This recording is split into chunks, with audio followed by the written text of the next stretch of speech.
Ya, balik lagi bersama gua Tommy dan sebelah Oke, gua gue Reza.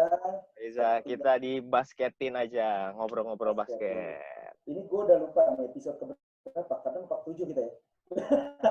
Kayaknya segitu tuh, kayaknya. Lupa juga gue. Sorry, gue lupa juga. Tapi gak apa-apa, nanti kita cek ID itu. Bisa itu. Iya. Nih, Tom. Hari ini Hmm, gue dapet bukan kontak lagi ya, tapi kita ngobrol sama temen jauh. temen jauh. Temen jauh. Sejauh apa? Temen jauh itu dari era Asia bagian timur penghujung dari Papua. Papua. Wih, Iya betul. gile. Pace. Dari Papua. Pace. Pace. Jadi kita dari Papua. Hmm. Umurnya masih muda, under 30 kalau nggak salah. Kalau Gue nggak juga. salah ya, tapi nanti kita bisa cross check. Gue juga muda, Ja. Under Dulu. di YouTube channel doang muda. Di YouTube channel doang muda. Untung di YouTube nggak pernah mewajibkan kita masukin umur ya. Waduh, ketahuan nanti jangan. Oh, berarti dari Bahaya, dari bahaya, bahaya. dari Jadi Papua ya? itu,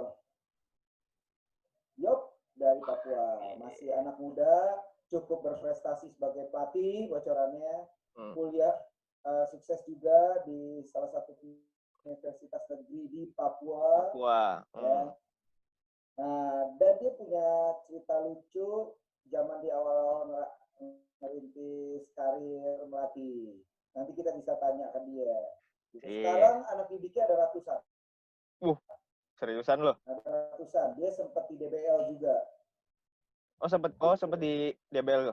Kita DBL, undang aja DBL kali. Academy ya? Iya. Ya, Mantap. kalau nggak ada DBL Academy itu infonya. Selain itu juga kita hari ini ada apa ya, bisa dibilang mystery guest, temen dari si pelatih ini. Si pelatih. Sama-sama orang Papua. Ya. Oh masih sama-sama orang, masih sama-sama orang Ya, Papua kan hari juga. ini kita temanya Papua. nih. Tema kita adalah Mutiara dari Timur. Mutiara dari Timur. Mutiara dari Timur. Ya. Kita gali nih di Papua. Kita gali siapa tahu dapat emas kita. Di Papua. Jadi main di satu TV ya. Yoi, siapa tahu bisa itu atau dipaketin kan. Emas batangan ya kak. Freeport. Waktu episode yang sama Kuningan soalnya Citalen dia nggak ngasih kita emas pada diantar. Siapa tahu ini ngasih emas, ya nggak? Oh iya. Aduh. Ini udah di invite belum? Ini bentar lagi gue invite ya. Dia katanya lagi siap-siap dulu. Dia pengen look good lah. Terlihat oke. Dia look good. Orang Indonesia Timur, teman-teman kita dari Timur itu kan performance itu penting banget bagi mereka. Ya oke lah menurut gue. Mantap banget. Siap, kita tunggu. Ya, kita tunggu.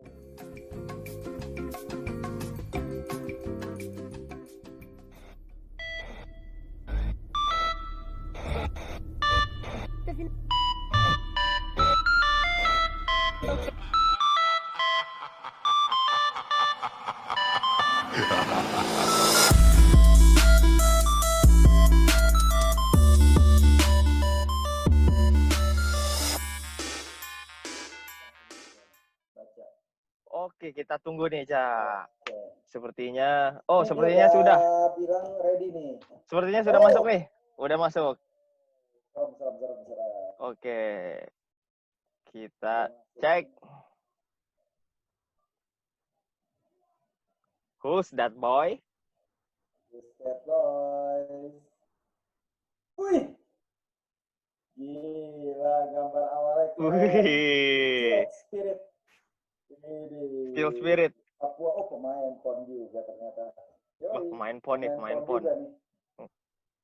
Takut nih gua. Boleh. Kita lihat, belum connect. Kita tunggu. Iya. Oh, suara tuh juga lagi ini ya. Tapi oke nih. Dia kayaknya lagi cek suara nih. Cek suara sama cek gambar ya. Wey. Ya, halo. Halo, Ale. Bung Samuel. Bung Samuel, gimana kabar Bung Samuel? Puji Tuhan baik. Puji Tuhan baik. Wah, Ya. mantap. Itu backgroundnya Sini rumah, Bu. Ini kebetulan saya lagi di lapangan. Lagi di lapangan. Oh. Wih, Hari ini teman-teman lagi kerja bakti bersihkan lingkungan lapangan. Jadi sudah dari pagi kita kerja, sudah langsung saya ingat ada sebentar ada nge-zoom ya, sudah. Tapi bukan apa lagi bersih lapangan basket atau gimana, Bu? Yang dari pagi udah bersihin hampir keseluruhan. Ini tinggal dirapin aja. Oh. Gitu. Mantap, Ini mantap. perlu ditahu juga nih bahwa ini Bung Samuel ini salah satu pelatih muda sukses nih yang sekarang bisa dibilang cukup didengar lah di DBL juga ya, Bung ya.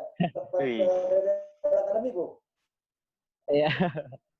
Mewakili Indonesia Timur, khususnya daerah kita yang kaya raya di Indonesia itu Papua ya, di Maroke. Papua. Ya, Di Papua di saya di Jayapura. Okay. Gitu. Oh, di Jayapura. Ya, di Jayapura. Oke. Bung, mau tahu nih, Bung, ngelatih SMA mana, Bung? Sampai bisa lari ke DBL nih, Bung? Saya di Jayapura, saya ngelatih SMA 4. SMA Negeri 4 Jayapura. SMA Negeri 4. SMA Negeri 4 Jayapura. Mantap. Ya. Oke. Bung, ini teman gue nih, Tommy ya, partner gue Tommy. Dia mungkin ada yang pengen ditanya-tanya juga sih. Penasaran lah dengan Bung juga dengan kondisi di Papua. Mungkin kita mulai dari Tommy dulu kali. Ya. Bung Samuel, gue ada pertanyaan nih, Bung. Oh, oke. Nih, boleh. Gue mau tahu nih gimana sih awal mulai karir Bung jadi pelatih tuh terus sampai masuk ke DBL, gimana tuh ceritanya tuh? Bisa diceritakan? Oke, jadi awal mula saya turun di karir kepelatihan itu di tahun 2017. Selepas pulang dari PON, saya ditunjuk oleh pelatih dari klub lokal di Jayapura. Bisa diberikan disebutin nggak? perintah atau mandat. Klub lokal apa? Klub lokal saya di Jayapura SSC Sport Street Club. Oh, itu klub lokal saya di Jayapura. Oke. Pelatih memberikan mandat dan perintah untuk melatih adik-adik saya, gitu, adik-adik junior. Adik-adik. Dari situ saya mulai melatih adik-adik saya di klub. Terus setelah beberapa bulan melatih, tiba-tiba dari pihak sekolah mungkin tertarik dengan saya dan mereka memanggil saya untuk melatih sekolah mereka, yaitu SMA Negeri 4 Jayapura. Dan dari situ saya mulai terjun melatih langsung tim sekolah untuk persiapan event-event lokal maupun juga event nasional seperti di DBL, di Jayapura, kayak gitu. Jadi perjalanan awal mula menjadi pelatih itu di 2017 sampai sekarang. Bung ini ngelatih sebelumnya pemain PON ya? PON Jayapura, Papua atau Papua? Iya. Saya dari PON Papua. Dari PON Papua. Iya. Jawa Barat kemarin ya di Iya, benar, yang di Jawa Barat. Mantap. Oh, berarti begitu awalnya. Berarti sampai sekarang masih ya?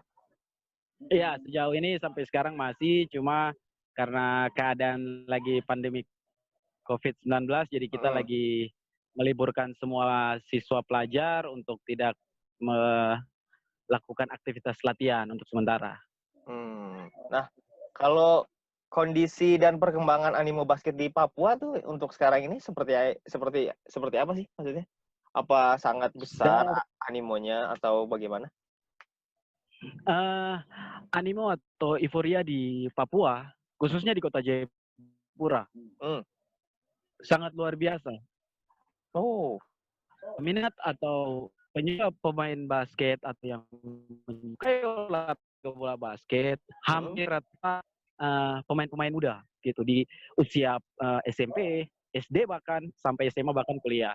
Mereka menyukai permainan ini. Jadi ibarat kita di Papua yang di nomor satu kan tuh ibaratnya olahraga bola kaki kayak Persipura ya, gitu. ya Persipura ya. Ya, jadi olahraga keduanya selain bola kaki kita bola basket Basket. gitu. Wah, Jadi peminatnya juga mantap. luar biasa banyak. Udah jadi di Gitu. Papua tuh udah peringkat 2 ya basket itu sebenarnya ya berarti ya. Iya, seperti begitu kan. Nah, kalau di Papua itu ada beasiswa basket gitu gak sih? Kalau di Papua jarang sih sebenarnya. Paling sayang ya. beasiswa yang ada paling kalau untuk usia pelajar itu seperti masuk di PPLP gitu. Oh, PPLP, ya. Kayak kalau untuk kuliah pasti di universitas negeri kayak Uncen seperti begitu yang lebih memperhatikan ya. mahasiswa yang ya pemain-pemain yang berprestasi seperti begitu. Ya. Oh. Nah, oke. Mungkin kalau dari gue segitu dulu. Mungkin dilanjut sama Bung Reza. Ada yang lo mau tanya, Za? Banyak gue sih, buset dah. Banyak ya sebenarnya. Kapan lagi kedatangan orang jauh nih? Yoi, kapan lagi ya? Kita melanjutkan lagi dulu nih, melanjutkan dari pertanyaan Tommy ini tadi dari teman saya Tommy. Bung, sekarang kondisinya selain di melatih di SMA 4 ya? Ya. SMA 4, itu kalau nggak salah seperti DBL. Di DBL dalam coaching staff atau kepilih atau gimana? Saya gimana ya jelasinnya? Waktu pada saat melatih gitu. Kalau saya berbicara soal bermain di DBL atau mengikuti DBL sebenarnya bukan hal baru dengan saya. Seperti begitu ceritanya. Karena waktu saya SMA juga di 2010 sudah mengikuti DBL gitu. Jadi saya pikir mungkin pengalaman-pengalaman yang dapat oleh saya yang saya tanamkan kepada adik-adik gitu sebenarnya. Jadi perkembangan DBL atau perkembangan adanya DBL di Papua banyak membantu perkembangan bola basket usia muda sebenarnya. Begitu. Iya, karena mengingat kami paling ujung di timur nih.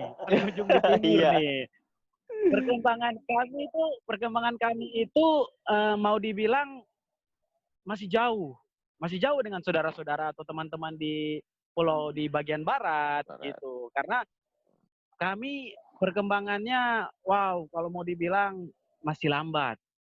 Kurang ada support atau dukungan dari pihak Perbasi seperti begitu. Jadi kadang kami berjuang nih karena mungkin inisiatif sayang adik-adik saya gitu. Jadi akhirnya sudah memajukan perkembangan basket untuk mereka lah gitu. Pokoknya susu sama mereka lah gitu. Jadi kita mau berharap ke Perbasi juga nggak bisa gitu. Pokoknya ya mereka bukan malas tahu tapi ya mau bagaimana gitu.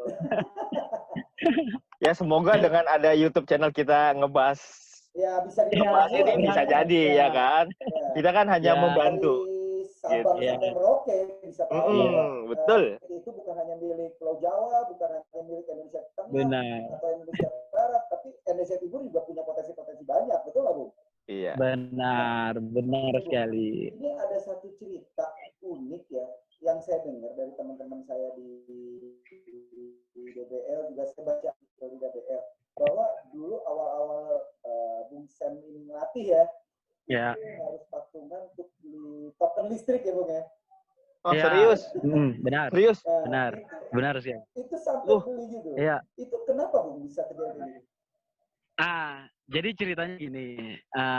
Waktu itu di 2017 ketika saya melatih, waktu itu kita ngelatih, saya tidak punya banyak waktu memakai lapangan sekolah untuk berlatih karena saking banyaknya kita, terus yang saya ngelatih juga bukan tim cowok aja, tim cewek cowok gitu. Jadi saya harus latihan cewek dulu sampai sore, sampai udah mau maghrib, udah kita bubar, kita selesai.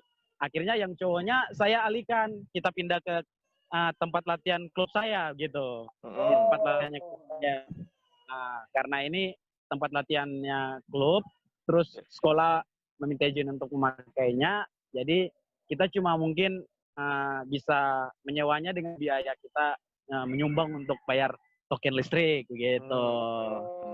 Jadi karena kebetulan itu tempat latihan saya, klub saya, jadi mungkin yang harus saya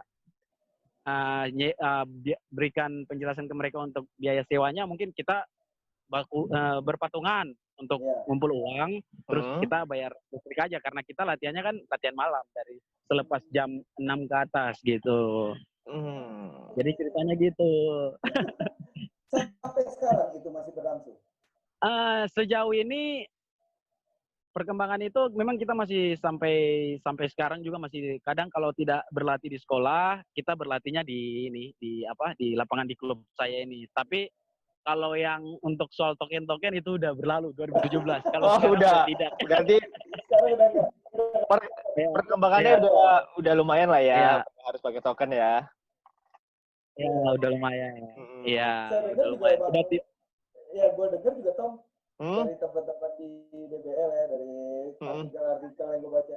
Ini awal melatih itu cuma beberapa orang, sekarang anak didiknya udah ratusan loh. Iya, kita jadi jadi gini, waktu pertama kali saya ngelatih peminatnya masih sedikit. Peminatnya masih sedikit, masih bisa dihitung dengan jari.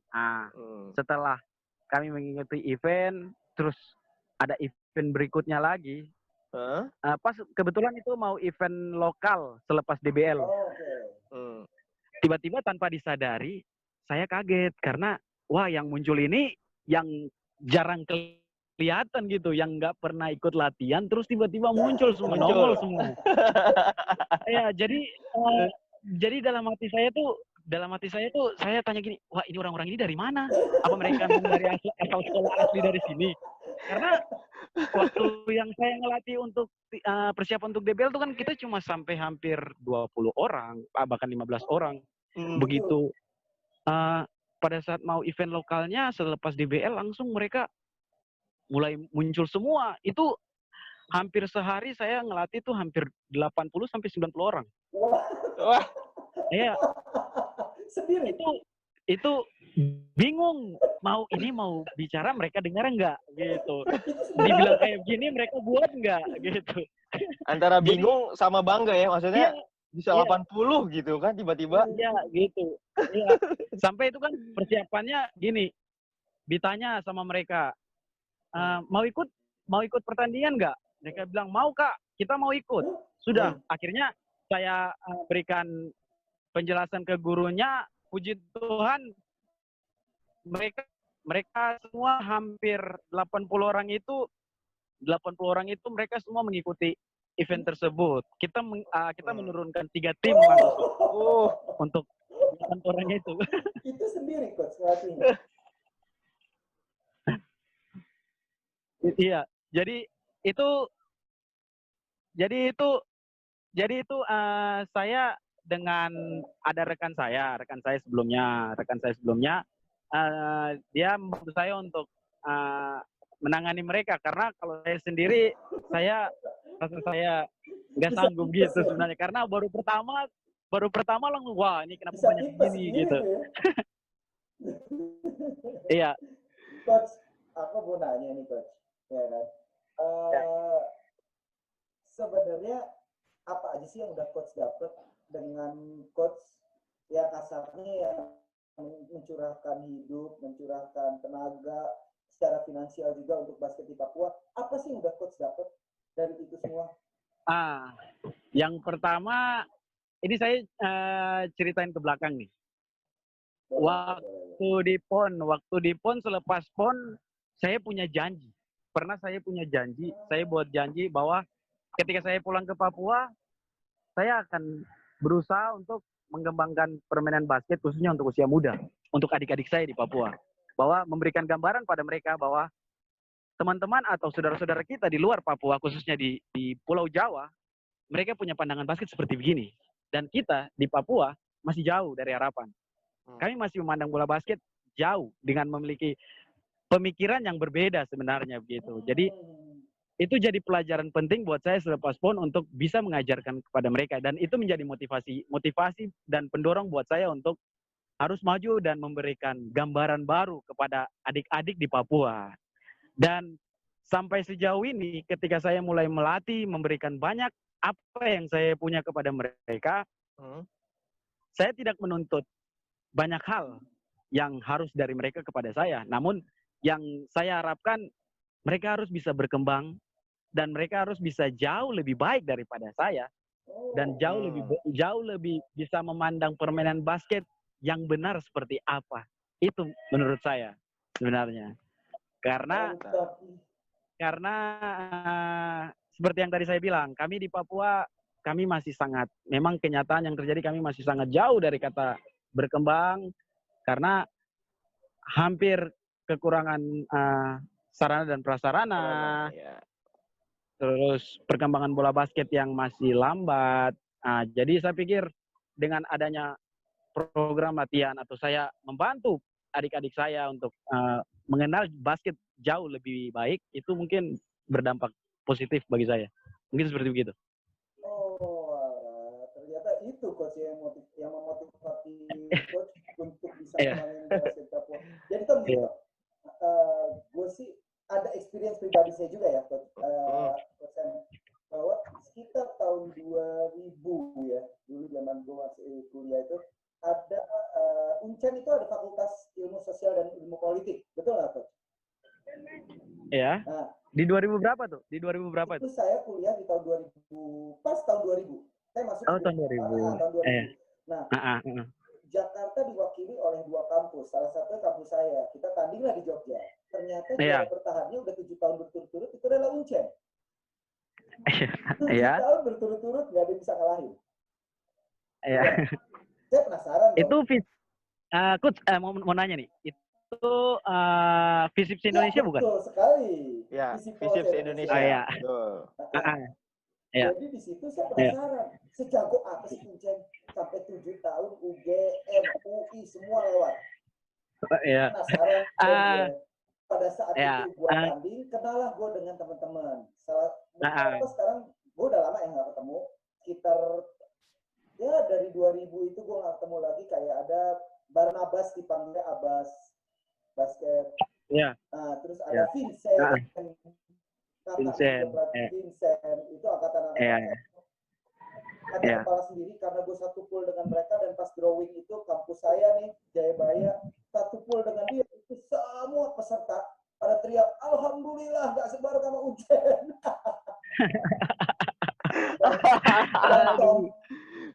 Ada satu yang unik, temen gue ini namanya Vincent. Vincent ini main pakai sepatu Caterpillar, dia gak bisa main pakai sepatu basket. Lo bayangin. Caterpillar. Sepatu proyek. Sepatu proyek. Yoi. Dia nggak bisa pakai sepatu basket. Nggak bisa. Jadi pada saat itu dia center. Dia habis ngeblok teman gue. Habis ngeblok loh kondisinya ya. Dia ngeblok. Otomatis kalau kita offense, dia ngeblok. Kondisinya dia ada di mana tuh? Dia landing kan. Teman gue landing, gue nengok belakang. Dia dari depan tuh. Dia dari depan terima bola fast break. Gue sampai duduk diam sama anak-anak. Gila, dia naik ojek tuh.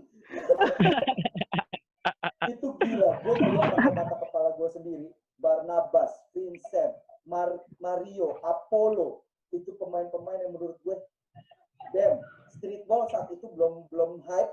Mereka udah crossover. Udah segala macam gerakan dipakai. Dan kebetulan juga gue dapet mes, kan kita nginep di asrama di mes gitu, itu bareng dengan Papua, dengan teman-teman Papua. Jadi setiap malam lah kita ngobrolin, wah perkembangan basket Papua begini. Cuman yang gue lihat, lu ngomong perkembangan basket Papua ketinggalan, tapi kenapa lu bisa 7 tahun berturut-turut? Itu kan? Berarti bakatnya udah besar. Bakatnya udah bagus. Dan satu orang Jawa kalah. Menurut gue ya, tim Jawa itu kalah. Gue satu match dengan mereka, kamar kita sebelahan. Setengah 3 pagi ngapain? Tidur kan? Tidur lah. Setengah 3 pagi udah berisik. Iya. Iyalah. Mereka berisik. Iya. Berisik banget. Sampai kita buka jendela, mereka udah bangun, udah pemanasan, mereka lagi ke Jogja. Waktu itu event Jogja. Mereka ngiter Jogja jam 3 pagi. Lo bayangin, morning practice mereka itu jam 8. Nah, wah gila nih, mengganggu kita tidur. Itu kebiasaan di Papua itu. Kebiasaan di Papua tuh. Dan saat itu Papua juara ya. Saat itu Papua juara lagi. Hal unik itu adalah Barnabas memberikan kita oleh-oleh souvenir ya. Kita kasih plakat. Ya. Kasih gue itu panah Papua yang ada racun. Ya. Gue pulang nggak bisa naik. Gue pulang nggak bisa naik pesawat dari Jogja. Gue harus naik kereta karena bawa panah beracun. Gue berdua saat itu sama temen gue. Jadi kita gambreng. Siapa nih yang harus bawa? Akhirnya kebetulan gue yang kena sama temen gue pulang naik kereta. Lo tahu sendiri kondisi kereta. Tahun itu kayak gimana dong? Gue sampai tidur di bawah.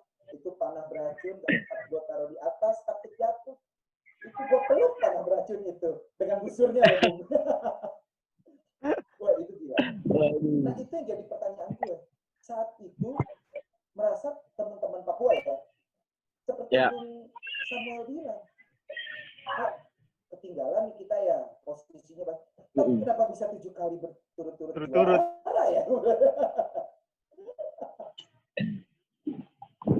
Jadi gini Coach, bisa saya cerita sedikit nggak? Bisa nggak? Boleh. Oke.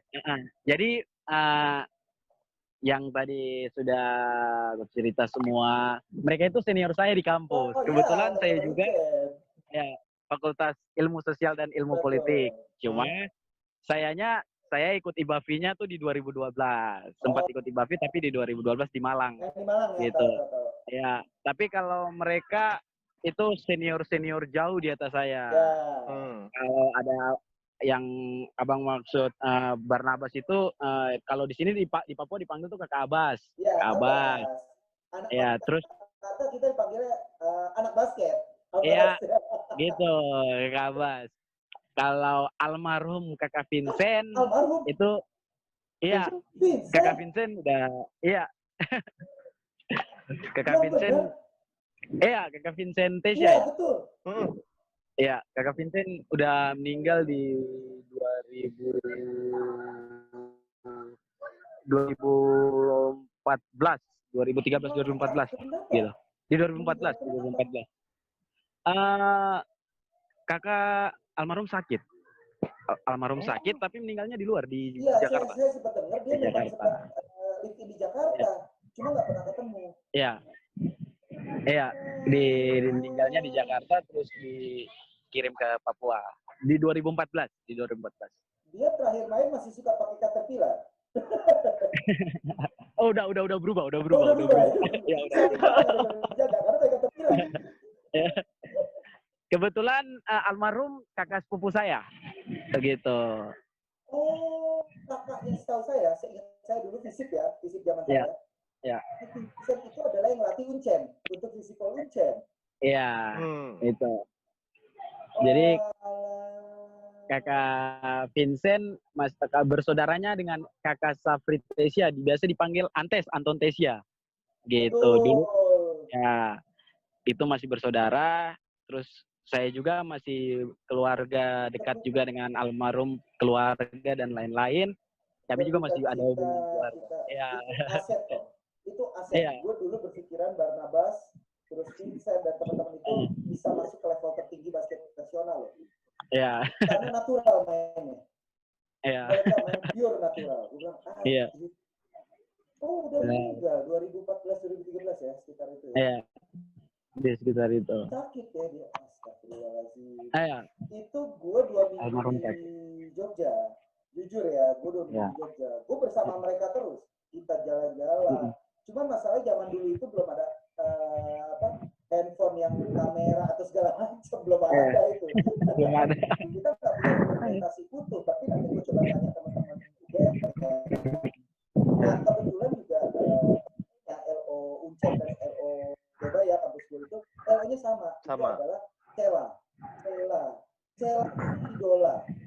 idola di basket karena Sela ini adalah kena historicalnya kenapa ada Sila on Seven?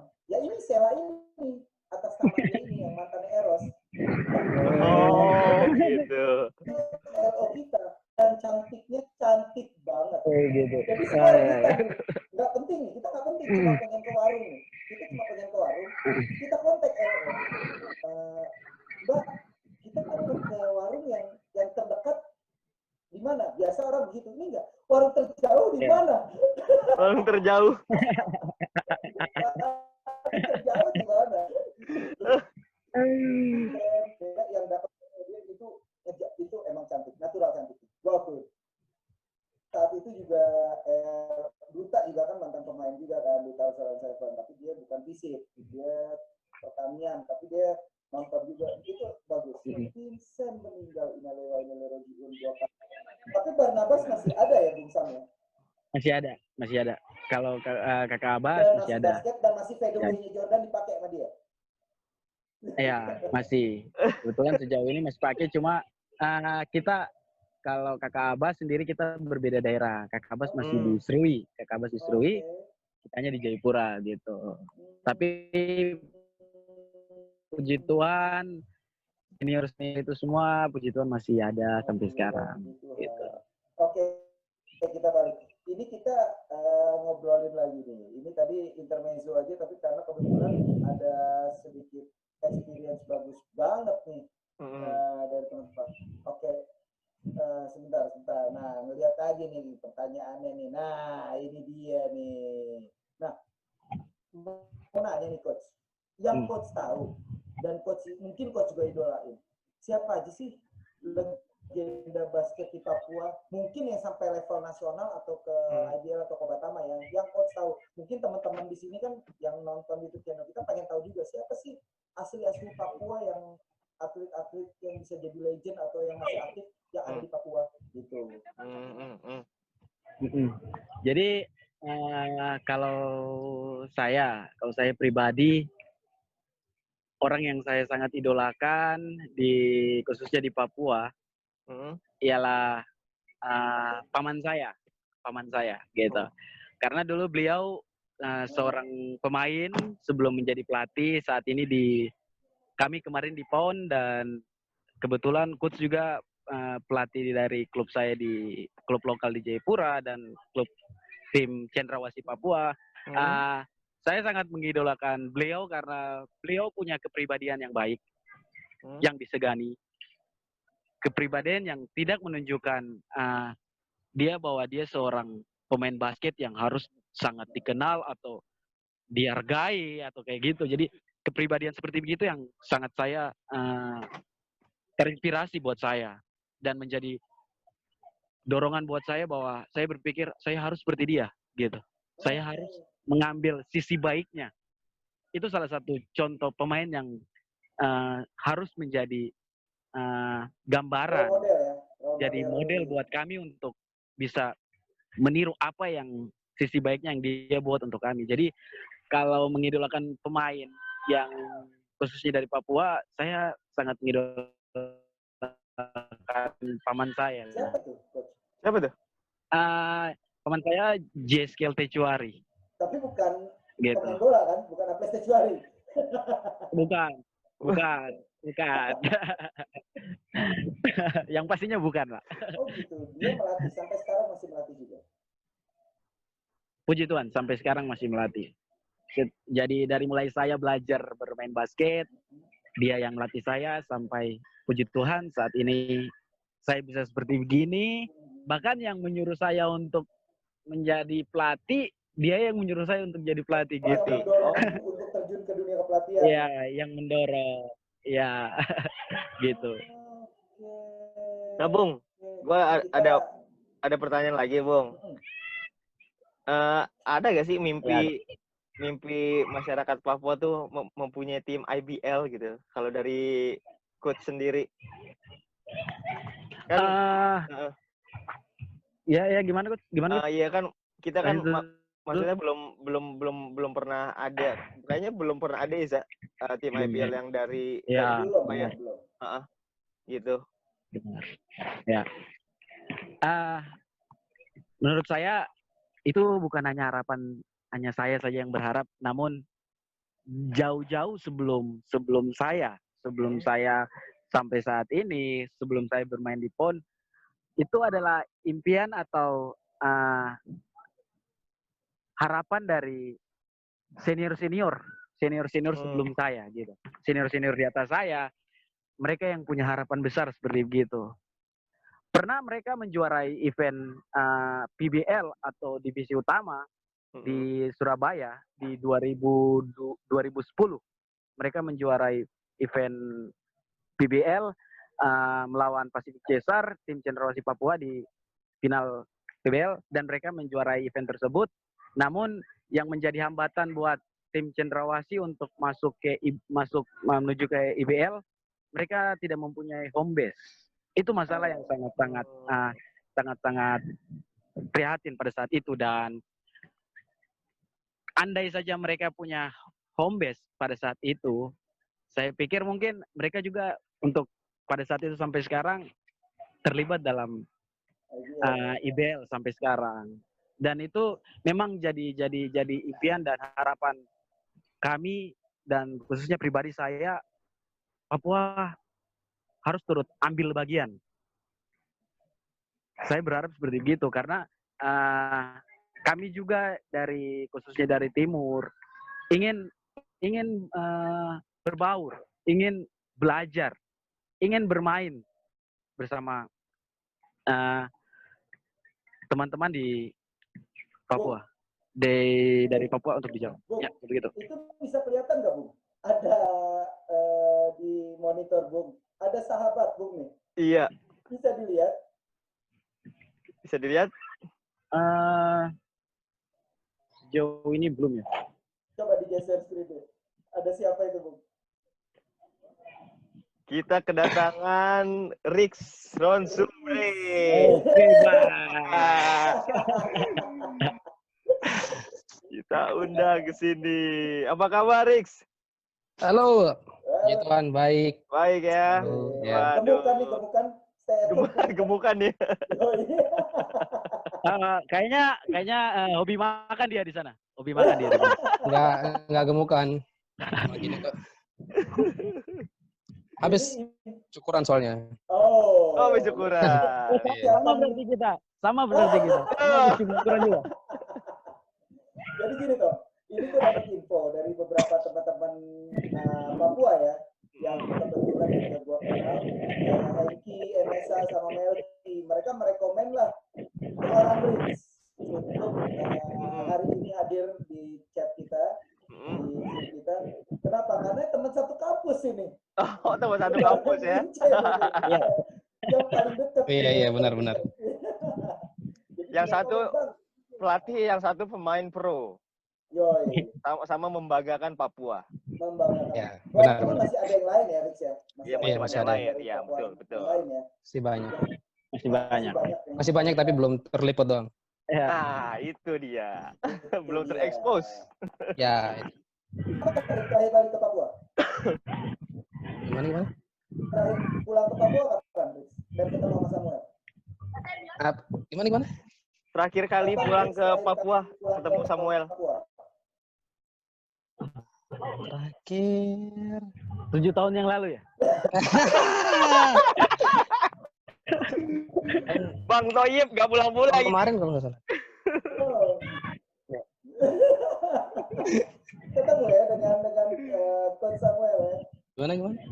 Iya. Ketemu dengan Coach Samuel. Iya. Dekat. Ternyata. Nah, Rix, ini ada si Reza mungkin dari Papua yang menaikkan karir itu. Oke. Gini, Rix, Sam. Iya. Ini kan dua sahabat lama nih ya, pertemanan dari zaman kuliah juga. Tadi gue juga sama Tommy sempat nanya ya, ada nggak sih harapan dari Samuel selaku pelatih saat ini ya, dan mungkin juga mewakili teman-teman basket di Papua, ada nggak sih harapan untuk Papua ini punya tim IBL yang berlaga di IBL atau Liga Tertinggi Indonesia? Lu bertanya Eh, itu. Kalau saya paling bukan hanya saya saja, namun banyak teman-teman kami juga punya harapan yang sama. Ingin sekali melihat sebuah tim perwakilan dari Papua Oh, untuk bisa bergabung dengan teman-teman dari Jawa dalam turnamen IBL. Itu memang harapan besar saat ini. Namun kami belum tahu itu kapan bisa terjadi. Mungkin dengan jalannya waktu saja. Kalau saya mungkin seperti itu. Tapi harapan besar kami dan juga harapan pelatih-pelatih, pemain-pemain, bahkan dari senior sampai junior, semua berharap kapan melihat sebuah tim dari Papua berlaga di IBL, kelas IBL. kalau dari lo sendiri Nix, gimana ya? Ada nggak pengharapan untuk main tanah kelahiran? Kalau dari saya sih harapan, kalau harapan semua pasti punya ya. Nggak ada orang yang nggak punya harapan, semua punya lah. Tapi ya kita lihat ke depan gimana prospek basket dulu. Prospek basket apa yang diinginkan oleh Perbasi ataupun elemen-elemen basket di tanah Papua. Harapan semua punya, semua punya. Bahkan saya juga ingin bisa punya tim, ada tim dari Papua yang bisa berlaga di IBL. Bahkan bukan saya, paling dari daerah Sulawesi, Sumatera sudah ada sih. Sulawesi bahkan Kalimantan. Semua daerah pengen biar ini bukan hanya di sekitar Pulau Jawa doang ya. Tapi bisa sampai ke ujung timur. Ya, harapan ke depan kalau misalnya kita punya berkah, punya sesuatu lebih, kita bisa bentuk BL untuk menuju tim IBL di Papua untuk bergabung di kompetisi IBL. Puji Tuhan pasti akan tercapai kalau memang Tuhan buka jalan semua itu. Amin. Soalnya banyak anak-anak yang bagus mainnya, tapi belum terekspos. Banyak banget soalnya. Setuju sama Rick. Soalnya saat ini dari kacamata yang dilihat ya, bukan mau menyampingkan atau apa gitu. Kadang hanya dilihat nggak sampai di Papua soalnya. Paling seputaran Jawa doang yang selalu diekspos. Padahal kalau mau dibilang banyak kok pemain Papua yang prestasinya bagus. Ada Ayo ya, Vinton Nolan, Ya, betul. Rioni Rangmetan. Pokoknya ada beberapa lah. Terus sekarang kan banyak ya. Kan tahun 2016 tim Papua semi dengan kawan-kawan kan prestasi tertinggi loh. Tertinggi. Iya, betul. Itu seharusnya bisa dibuka mata loh oleh semua pihak. Iya. Jadi jalan tersendiri bagi kita juga untuk merintis ke liga tertinggi. Setuju. Semoga ke depan saja ada yang berani untuk bisa membuat sebuah tim dari Papua ya. Jadi bukan Amin. aja ya, bukan hanya nyomot pemain doang, tapi kenapa enggak daerahnya sendiri yang ikut, bukan hanya nyomot-nyomotin pemainnya. Iya, ya, benar. Ya. Iya. Kalau selama ini kan masih sini bagus diambil, sini bagus diambil. Iya, gitu. Udah saatnya come up bahwa ini loh tim Papua, ini iya, loh benar. kita gitu loh. Kita mampu berbicara kok. Oh, yakin. Oh, Kita mampu yakin. berbicara. Yakin. Kita mampu. Hanya waktunya yang belum tepat. Kalau dari segi finansial di Papua dengan teman-teman basket di Papua, kira-kira sanggup nggak untuk menghadapi finansial di Liga Tertinggi Indonesia ini? Secara finansial. Kalau kita ngomong secara finansial mah, pertama kita harus siapa dulu yang berani. Orang siapa dulu yang berani. Soalnya kalau kita olahraga itu gila-gilaan loh. Iya. Soalnya siapa yang berani keluarin duit, siapa yang berani rugi. Kita wajib ngomong kayak gitu. Enggak langsung kita harus lu enggak. Siapa dulu yang berani. Terus masalah finansial ya kalau omongan Papua bisa ikut. Tapi apakah tim-tim dari Jawa sini mau ke Papua apa enggak? That's right. Itu. Itu benar. Kalau gue pribadi mau. Apa tim-tim dari Jawa sini bisa ke Papua nggak? Soalnya dengar tiket aja harganya seorang bisa 3 juta, 4 juta, pulang balik 8 juta. Iya. Gimana operasional yang lainnya kan? Betul. Betul. Yang selama ini hanya mungkin gunakan kereta yang 300.000 atau pesawat yang 700.000. Kalau kita ngomongin yang jauh-jauh ke Papua, apakah mereka siap apa enggak? Berikanlah satu season aja, satu seri lah. Apakah mereka mau apa enggak? Seri. Iya. Kita bicara ke depannya kayak gitu.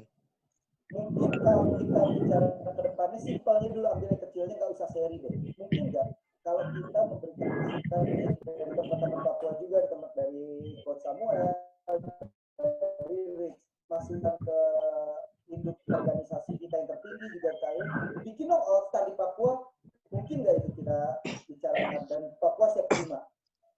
All Star Mungkin juga loh. untuk trial ya.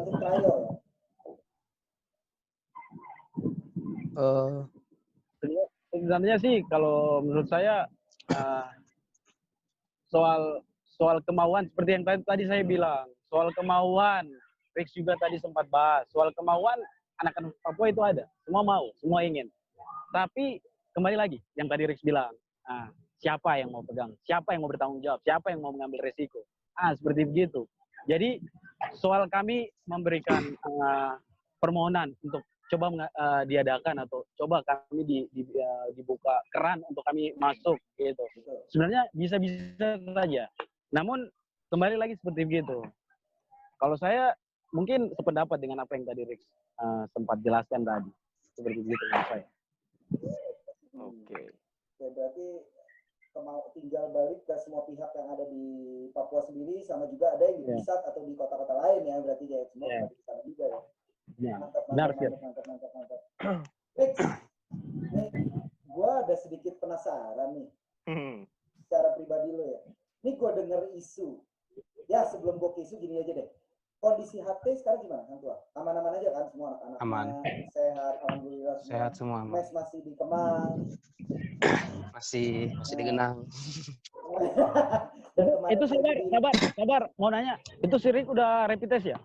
Udah rapid test? Sudah. Stop. Lanjut. Kayaknya deket banget itu mereka berdua. Iya nih. Udah lama tidak ketemu soalnya.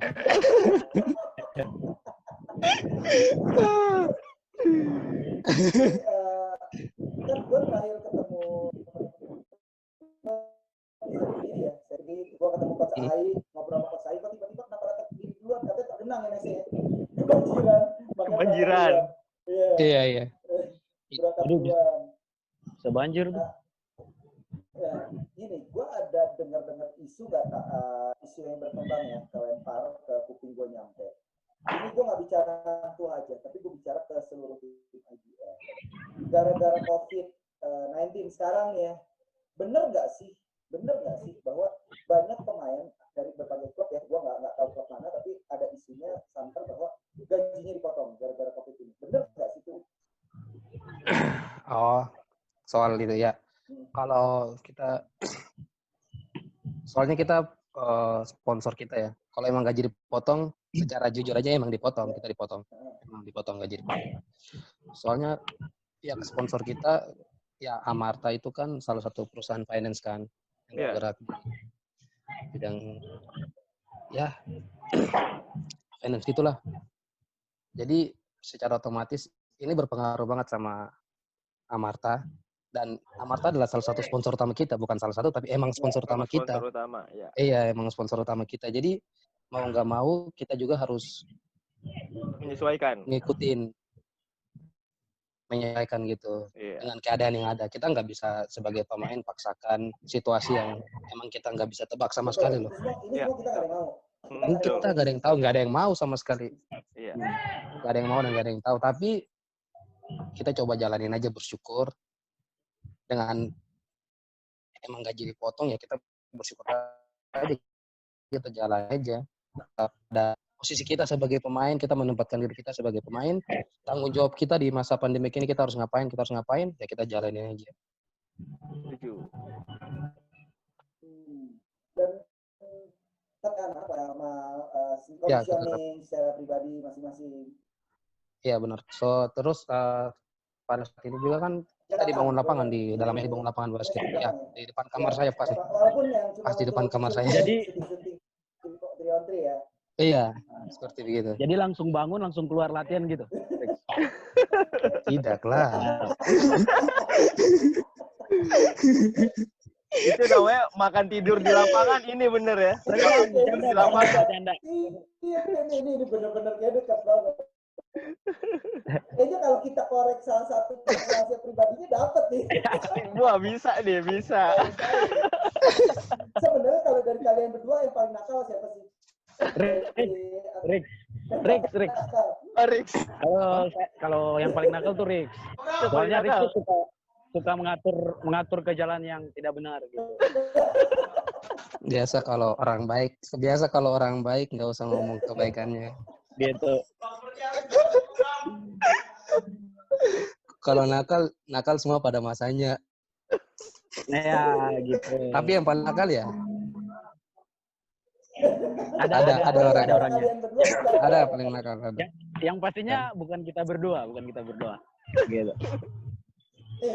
Untuk apa sih yang kalian ingat dari bisa coach ya? Coach apa yang coach ingat paling memorable dengan Rix dan apa yang Rix paling memorable dengan coach Sam ini? Yang pengalaman yang nggak pernah bisa dilupain. Kalian berdua ya, yang pernah kalian alami. Banyak sih yang tidak bisa diingat gitu. Banyak sekali.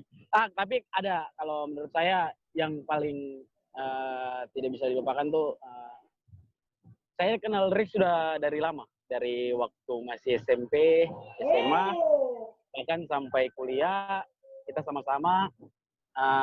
Menurut saya pengalaman yang paling luar Nangis biasa lah. menurut saya tuh Menangislah di Malang. Pengalaman yang paling berharga tuh kami sama-sama punya prestasi yang baik di kampus, membawa kampus, dan ada beberapa kali kami punya prestasi juga mewakili daerah di luar, dan banyak cerita lain yang lebih kacau, lebih itu. Pokoknya kalau soal dalam bola basket banyak pengalaman yang luar biasa antara saya dengan Rick. Rix, apa pengalaman yang nggak bisa dilupain nih? Dari coach Sam. Yang Kalau ngambek, nggak yang bisa ngambek tuh. dilupa, yang nggak ngambek bisa tuh, dilupa bro. tuh waktu 2012. Iya, benar. Apa tuh? Yang lari tuh. Itu kita pertandingan antar kampus fisip Iya, se-Indonesia. tahu. Di Malang ya? Ya di Malang. Tepatnya pas per-8 besar apa semifinal ya. Di fase Pokoknya grup. itulah. Fase grup. Oh, penyisihan. Ya. Di pertandingan terakhir penyisihan, saya dengan Semi nggak dimainkan sama sekali. Hanya 40 detik. Quarter keempat. Dari situ pas beres, ya namanya anak muda. Itu kita keluar, kita nggak tim. Kita langsung keluar jalan ke mall.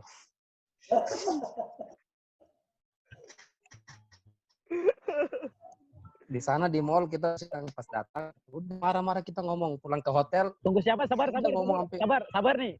Klarifikasi, tunggu siapa nih? Tunggu siapa? Tunggu kakak Anton Tesya. Kalau iya. kakak Anton Tesya itu dia dulu salah satu pemain micro skill. Ya kita tunggu dia datang jemput terus ngajak ngobrol.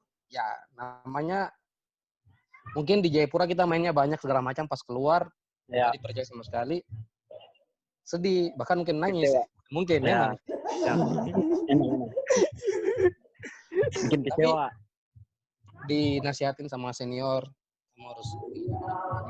Tapi apa yang dia bilang tuh selalu benar. Akhirnya motivasi dari dia itu membentuk kita sampai sekarang. Benar. Waktu bermain tuh emang penting, tapi gimana mental kita dulu kita siapin. Itu emang penting. Tapi kalau untuk yang lain-lain prestasi ya emang dari kampus. Saya dengan Semi, tapi ada teman kita, ada 3 orang juga. Partner itu teman jalan semua. Ya. Itu teman jalan semua. Kita ada berlima. saya Semi, ada Andre Maniagasi sekarang IPDN, Ada Johnny Yohanes Tony Albert Siloy. Yohanes Albert Siloy sekarang lagi di Timika itu senior, Ya. sama Satu tuh yang disorong. ya. Abang Indonesia. Jadi seperti kita punya prestasi ya, kita bisa juara antar kampus 5 kali dari 2013 sampai 2017. Itu ya paling momen-momen paling indah pada masanya seperti begitu. Nah, nih coach sama Rix, gue sama Reza nih biasa nih menyelipkan pertanyaan masukan untuk basket Indonesia dari kalian berdua nih. Sebenarnya untuk masukan basket di Indonesia itu seperti apa sih? Dari coach juga, dari Rix, boleh apa aja boleh dimasukin untuk membangun basket Indonesia gitu, khususnya tanah Papua. Rix duluan. Gitu. Oh boleh Rix duluan, Rix. Rix duluan. Oke, mungkin lebih ke diperhatikan ke jangan hanya di Pulau Jawa doang, tapi lebih menyeluruh lah. Soalnya kan kita Indonesia Sabang sampai Merauke kan. Ya. Kan Jawa dan sekitarnya basketnya. Betul, setuju. Jadi harapan ke depan atau masukan untuk lagi dengan adanya nanti event PON 2021 mungkin pasti lebih giat untuk lakukan kunjungan ataupun kegiatan coaching klinik anak maupun pelatih bahkan wasit itu penting banget soalnya. Biar pemahaman tentang basket itu semakin meluas dan yang tahu bermain basket yang baik dan benar itu bagaimana bisa disosialisasikan oleh baik untuk teman kita di tanah Papua Barat maupun dari Coach Sam? Ya, kalau saya mungkin yang tadi Rick sudah bicara itu benar sekali dan itu kenyataan yang terjadi. Harapan saya memang benar. Kami juga mungkin kami bagian dari Indonesia, kami di bagian timur. Harapan saya kami masih butuh banyak pembinaan terhadap kami, khususnya untuk usia muda. Dan mengingat setelah PON di tahun depan ada banyak event lagi, terutama event nasional. Ketika event itu diadakan, kami kenyataan yang selalu terjadi, kami di Papua kadang menyiapkan pemain sangat terlambat, sangat waktu yang sempit untuk menyiapkan sebuah tim untuk berangkat ke luar Papua seperti itu. Dan itu menjadi sebenarnya kekurangan bagi kami. Perkembangan basket di Jayapura memang sangat berkembang sangat baik, namun banyak seperti peraturan atau tidak pahami, mau dari pelatih, pemain, bahkan wasit pusat untuk paling tidak setiap tahun adalah seperti yang tadi Rick bilang, latihan atau training camp seperti tadi, itu sangat berdampak baik buat progres perkembangan bola basket, terutama saya melihat kepada usia muda, karena kami berbicara tentang kehidupan ke depan atau basket ke depan seperti apa gitu. Jadi saya pikir mungkin harapan saya dari Perbasi mungkin bisa untuk paling tidak dalam setahun harus ada pelatihan kepada pelatih, pemain, bahkan agar perkembangan basket di Papua juga mungkin tidak kalah berkembang dengan teman-teman di Pulau Jawa. Mungkin begitu. Oke. Gue mau nambahin aja, Tom. Kan kalau kita masukkan ya untuk basket Indonesia, ya. Dan gue minta kan dua sahabat nih, ini dua orang nih sahabat SMP tadi bilang. Ada nggak masukan dari coach untuk Rick ke depan dari biar seperti apa, dan dari Rick untuk coach biar ke depannya gimana? Gimana?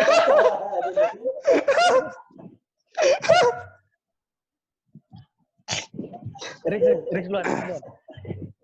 Ya, mau masukan gimana ya? Sebenarnya tidak ada sih, soalnya apa yang saya lakukan sekarang kan patut dicontohi sama teman-teman semua yang yang merasa sudah mengerti tentang basket dan dia punya sesuatu yang dia punya, dia bisa bagikan ke orangnya, itu kan suatu berkat yang luar biasa. Berkat itu kan bukan hanya soal uang atau apapun, tapi yang dia punya dia berbagi. Saya harap teman-teman mungkin bisa mengikuti caranya Semi. Mungkin ke depan nanti kalau pulang saya juga pasti akan Saya tunggu, katanya saya ditunggu ya. Ini janji loh, ini iya. janji ya. Emang sudah dilakukan 2017 saya sempat ke sana 2-3 bulan ngelatih di sana, berbagi apa yang saya punya. Ya. Itu 2018 saya ke Sorong, tinggal di Sorong. Harapan saya teman-teman yang sudah punya senior mungkin yang punya waktu, ya, kita tahu pasti buku kerja dan segala macam, tapi punya sejam bukan sih tidak ada sih. Luar biasa saja apa yang dia sudah lakukan sekarang untuk perbasketan di Jayapura atau Tanah Papua FC. Nanti yang masukannya DM aja, lewat DM aja.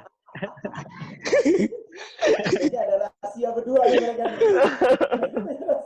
Iya. Oke. Jadi saya nih. Jadi saya sekarang.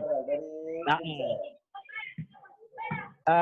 menurut saya seorang sosok teman saya atau sahabat saya atau saudara saya, Rickson Sumre, untuk saat ini dia menjadi salah satu motivasi, terutama untuk kami di Papua, khususnya kami di Papua, bahkan teman-teman juga di Papua Barat. Saya secara pribadi, saya bangga karena teman, sahabat, bahkan saudara yang dulunya sama-sama dengan saya, bermain basket sama-sama, sudah bermain di tim pro atau bermain di level pro, itu sangat menurut saya sangat membanggakan buat saya. Dan saya berpikir dia menjadi salah satu motivator bagi pemain-pemain basket yang muda, pemain-pemain basket khususnya pelajar yang ada di Papua, di Jayapura khususnya.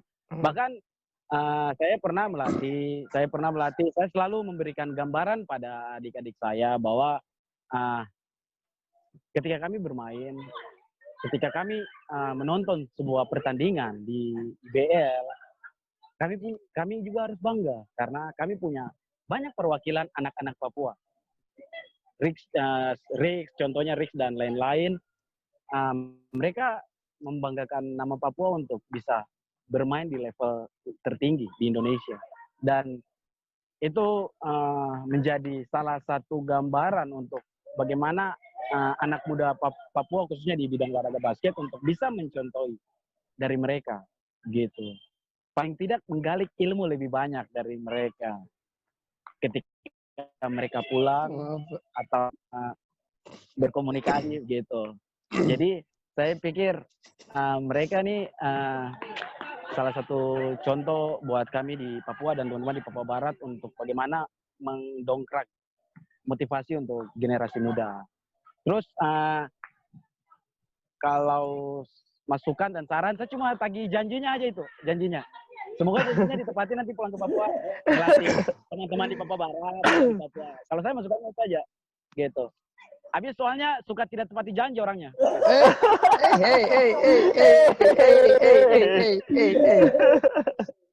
Teman kecil yang ngomong ini teman kecil nih. Oke. Oke, berarti sih masih ada satu sih.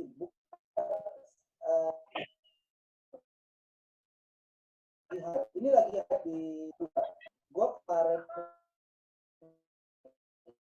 itu baru dapat ada namanya muda 11 tahun dari Papua, dari Merauke kalau nggak salah. Filemon Basik, yang tingginya udah 195, terus juga tahun 2017 itu di DBL ya, ada juga pemain dari Papua tinggi 199, terus ada juga di tahun 2018 pemain dari Papua DBL tinggi 196, terus kita juga punya pemain IBL yang lagi nggak main karena cedera di Bima Perkasa, itu Melkisadek Basik, tingginya juga hampir 2 meter juga, mungkin 2 meter Iya. kalau nggak salah 2 meter. Kalau nggak salah. Nah, 2 meter, sorry 2 meter. Itu kan saya melihat banyak banget nih di Papua yang tinggi-tinggi. Dan saya juga dengar dari coach Lucky di Papua, yang juga guru kan, dia di Maroke itu di SMA mana Ya. gitu Pak. Di SMA Ternyata masih 1. banyak sebenarnya potensi pemain-pemain tinggi ya basket yang masih muda dan tingginya 1,9. Banyak banget di Papua yang belum kegarap. Itu benar nggak sih coach sama Rick? Kalau menurut saya, dari saya sih itu benar. Itu memang kelebihan dari teman-teman atau saudara-saudara dari Merauke yang mempunyai postur badan yang tinggi. Dan memang banyak pemain-pemain tinggi munculnya tuh dari Merauke gitu. Dari Merauke. Jadi memang soal untuk postur badan atau memunculkan pemain-pemain dengan postur badan yang tinggi, kebanyakan memang dari teman-teman di Merauke. Itu perkembangannya di sana. Gitu, ya. Oh, betul berarti. Benar, Tapi, benar berarti. Iya, seperti itu.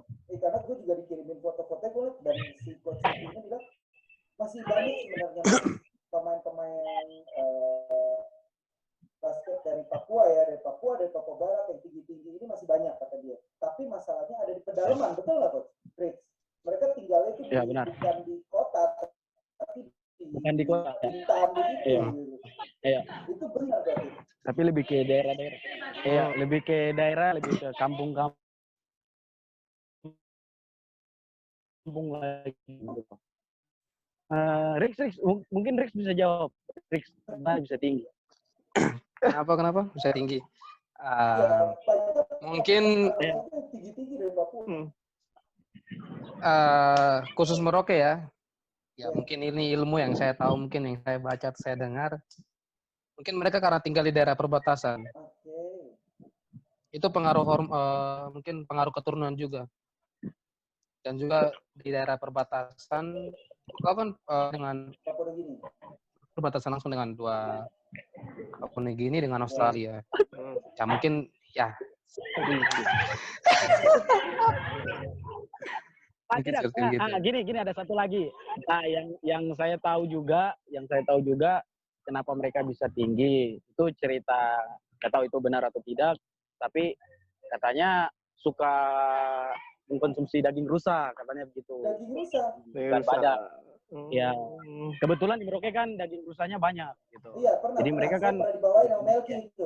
Waktu Melki masih di Bandung. Dia datang pulang bawa daging rusa, tapi daging rusa.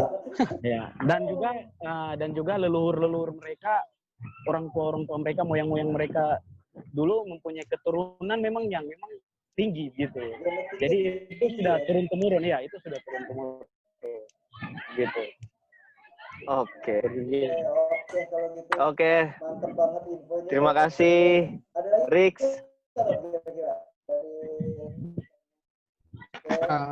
Mungkin ada tambahan sedikit. Boleh. Ini khusus untuk adik-adik atau adik-adik atau anak-anak Papua dimanapun berada yang menonton. Mungkin adik-adik yang masih berusia ya baru lulus SMA atau masih SMA, berani keluar dari zona nyaman. Kalau memang kita belum punya tim dari Papua untuk GBL, kita berani keluar dari zona nyaman untuk mencoba merantau. Apa yang kita punya, talenta, bakat yang kita punya, coba kita uji keluar. Seperti gitu aja. Berani keluar dari zona nyaman. Soalnya di Jakarta nih, saya ditanyain, ada adik-adik dari Papua nggak mau kuliah nggak? Kuliah dikasih beasiswa nih 100% basket. Wah lumayan loh kalau kayak gitu kan. Lu kuliah sambil nggak basket, hobi lu dijalanin, nggak nyusahin orang tua. Dia pendidikan mahal loh sekarang. Enggak. Ya. Jadi kalau misalnya ada adik-adik, teman-teman dapat kesempatan kayak gitu, berani keluar dari zona nyaman. Harus diambil. Dan yang penting imannya harus kuat. Dan yang penting imannya harus kuat. Karena mindsetnya orang-orang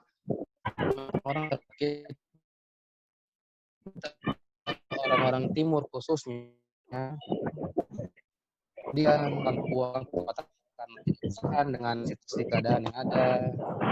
Agak mudah pengambilan sana dan tempat baru. Gitu. Yap. Itu saja untuk adik-adik Papua, siswa dan ingin ada bermain basket di jenjang yang lebih tinggi. Dan satu lagi ya, tambahan satu lagi. Yang buat adik-adik juga benar yang Kakak Rix bilang, yang tadi Kakak Rix sudah pesan sampaikan itu benar. Jadi kalau memang lebih mau berkembang lagi, lebih mau maju lagi, lebih banyak terus mengambil keputusan untuk mengambil jalan untuk keluar dari Papua untuk bisa berkembang. Jika adik-adik memang mau permainan basketnya berkembang, namun studinya juga berkembang, saya pikir juga memang harus ambil keputusan untuk keluar dari Papua. Dan jangan takut, ketika keluar nanti cari Kakak Rix saja. Kakak Rix kan sudah sampaikan seperti itu. Jadi kalau mau keluar nanti tinggal hubungi Kakak Rix saja. Jadi Oke. apa-apa, benar. Soalnya saya kemarin bawa 6 anak dari Papua kuliah di sini. Saya tanggung jawab. Kuliah di Jakarta. Oh gitu. Nah, jadi sudah ada buktinya. Jadi nanti untuk adik-adik Tapi kalau mau berbaur silakan hubungi Kakak Rix saja. Tapi adik-adik yang kakak urus tuh harus adik-adik yang jangan kepala batu, harus Laki atau perempuan nih? Laki atau perempuan? laki-laki. Jangan ada Perempuan jangan ada perempuan lah. Lebih bagusnya laki-laki. Jangan ada perempuan. Oke. Belum siap soalnya. Iya, betul. Kalau laki-laki bisa di perempuan kemarin ada satu tapi sudah pulang lagi karena ada masalah sedikit. Nah, itu. Iya. Itu yang ditakutkan. Iya. Jadi gitu. Ya. Oke, Terima kasih banyak. Oke. Terima kasih Rick. Samuel sukses terus. September mudah-mudahan bisa ke final. Siap. Sukses semua ditunggu. Oke. Hormat. Oke. Terima kasih Terima banyak kasih semua. Sudah berbagi sama kita. Ya. Thank you. Hormat. Thank you. Yuk. Ya.